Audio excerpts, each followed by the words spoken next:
Hi, everyone. Bill Simmons here with another episode of Pacific Coast Broadband Connect. With me today is Garret Matsuura from the little community of Guadalupe.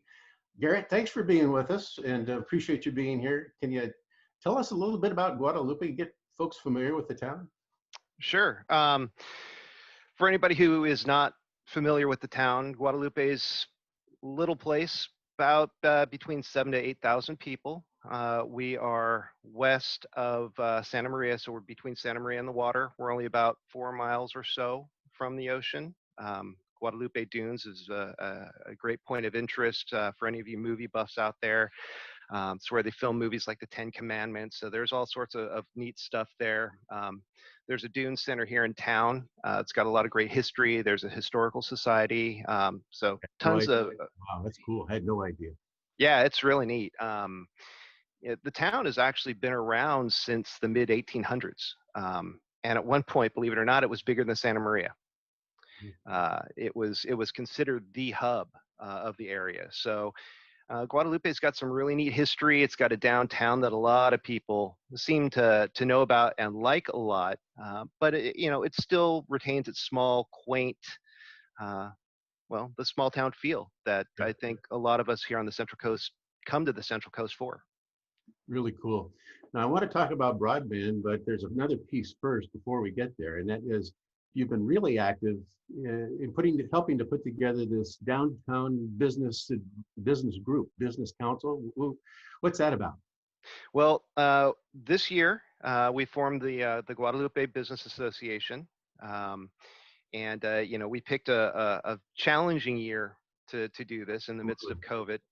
But despite the fact that we have not had any face-to-face meetings, in-person meetings, we've been able to grow to over 20 members, official members, and uh, we're getting close to that 100 mark in terms of interested people, even if they're not members, wanting to know what's going on with the city. So really, the goal with the business association, excuse me, is to take local businesses here and help build them up, give them resources and training that they may not otherwise have access to, marketing opportunities for them, and to really help bolster the economy of the town. So has broadband made it as a topic of conversation into this group? Oh, absolutely. Yeah. Absolutely.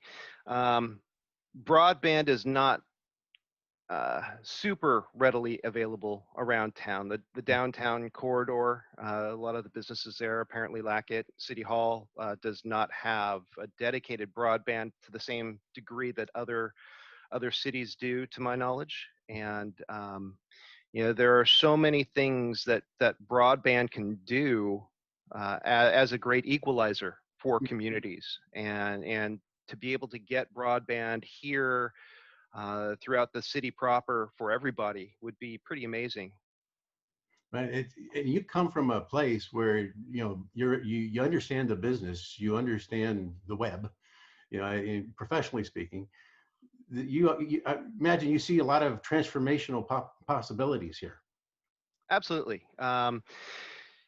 For people that strictly rely on cell phones or mobile media to conduct business, having high-speed internet for connectivity, for communication, it can really help engage large segments of the community that are not currently engaged with each other. Um, it's as I said, it's an equalizer. It's considered the fourth utility, right? It is.